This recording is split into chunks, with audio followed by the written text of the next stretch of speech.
Salut la compagnie, c'est Jules Melon et aujourd'hui dans un ciné critique, je vais vous parler du tout premier long métrage d'un certain Darren Aronofsky, sorti en 1998, Pi, comme le nom, 314, etc.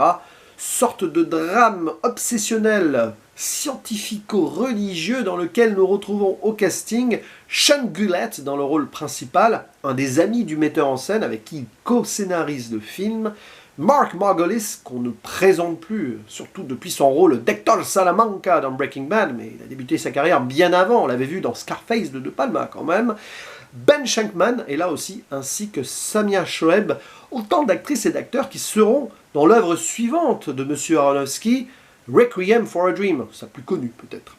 Et il s'agit ici d'un brûlot à tout petit budget tourné en noir et blanc, qui raconte l'histoire d'un jeune mathématicien scientifique surdoué nommé Max Cohen, qui visiblement est un petit peu obsédé par les chiffres. Il est borderline, il prend beaucoup de médicaments, surtout depuis qu'enfant il a regardé le soleil, il y a eu une période où il ne voyait plus rien, puis après il a eu des migraines en recouvrant la vue. Bref, ça va pas très fort, il vit seul, isolé, et il veut percer les mystères du nombre pi, de ces décimales infinies.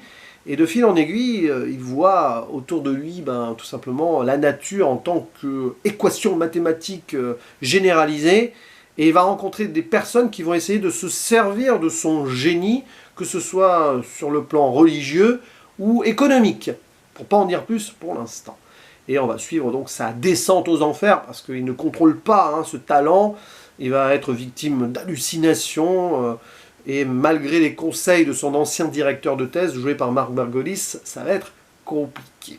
Et c'est un film très stylisé, déjà le choix de ce noir et blanc assez frontal, qui peut rappeler d'ailleurs Eraserhead de David Lynch. Il y a même certains moments, on va dire, stylistiques qui s'y rapprochent, mais dans un style plus clipesque, avec cette voix off, montage rapide à certains moments, c'est assez vu et déjà vu. Un côté Danny Boyle par moment.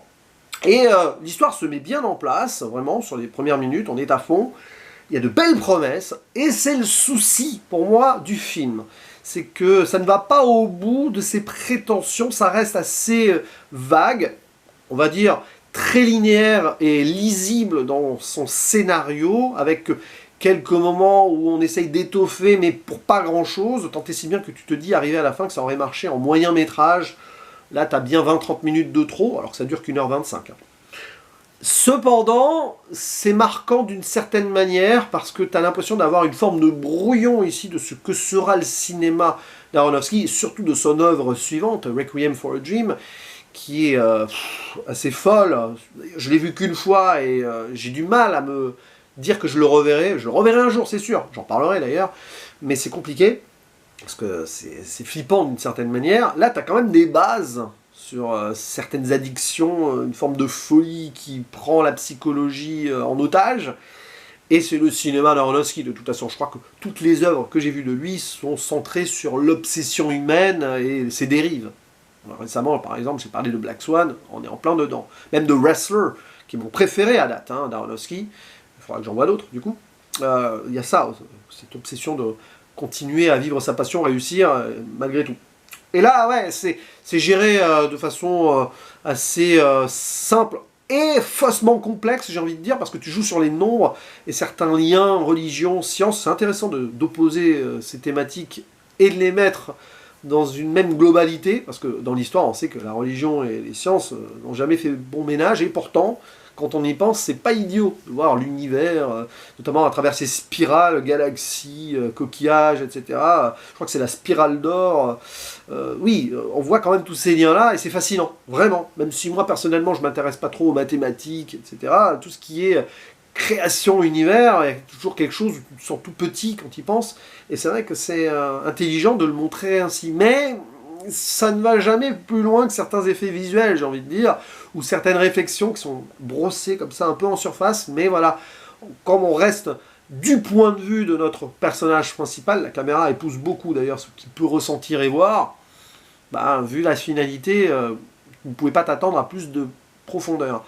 Intéressant cependant, du coup, certains personnages annexes, notamment celui de Mark Margolis, qui est son ancien directeur de thèse, qui lui a eu la même obsession, et qui s'est arrêté à temps, pour pouvoir vivre une vie autre. Il a eu une enfant, par exemple, ce que notre génie ne pourra pas imaginer avoir. Parce que l'amour, quand tu es obsédé par tout ce qui est science, c'est pas évident à gérer. Ça aussi, on l'a vu dans d'autres films. Et il essaye de le dissuader quand il va le voir, parce qu'ils sont toujours en relation. Ils jouent au jeu de Go ensemble, sorte de jeu de société stratégie assez complexe dans ses combinaisons. Là aussi, on peut le mettre en lien.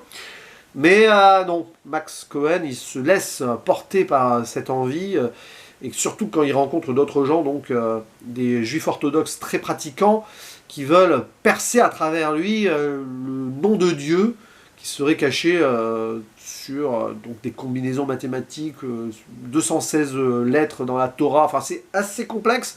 Je pense qu'il y a un travail là-dessus qui est intéressant, et ça me rappelle son Mother aussi, qui était très obnubilé par la religion, très autrement, hein, et tout, mais ça renvoie on va dire, à l'enfance, à l'éducation de Darren Aronofsky, qui est quand même issu d'une famille juive conservatrice pratiquante. Donc, voilà, je ne sais pas s'il essaye de s'en émanciper ici ou de réutiliser ce qu'il a vécu plus jeune, mais c'est intéressant. Voilà, il y a toujours eu ça dans sa carrière aussi.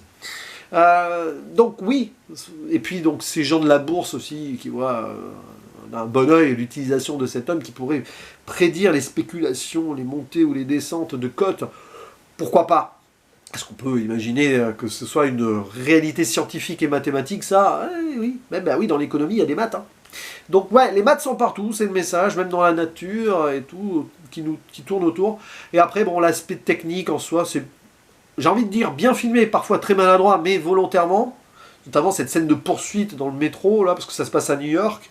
Ça, c'est glauque et poisseux quand on est en extérieur. Ouais, on sent que c'est un peu pénible par moment, mais c'est choisi ainsi. Voilà. Je pense que rien n'est laissé au hasard.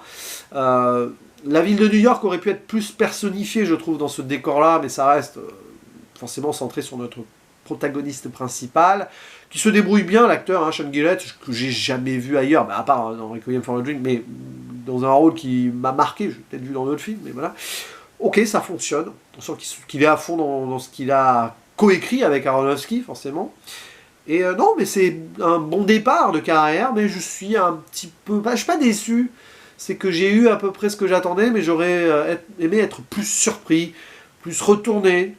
Et au final, ouais, ça va pas me marquer plus que cela. Mais bon, c'est intéressant quand même de découvrir ce film. Et puis, de continuer ainsi l'aventure dans sa filmographie, qui me reste encore à approfondir. Je crois que j'ai encore 3 films à voir de lui. The Fountain, ça c'est sûr, Noé... Et c'est peut-être tout, je ne sais plus. En attendant, bien sûr, la sortie de The Whale avec Brendan Fraser, normalement, qui est prévue quelque part cette année, ou pas, à une date de sortie au moment où je fais cette vidéo. Mais bon, on verra bien.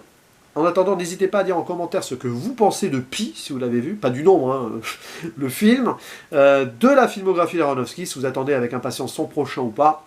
Et en attendant, je vous dis à la prochaine. Ciao.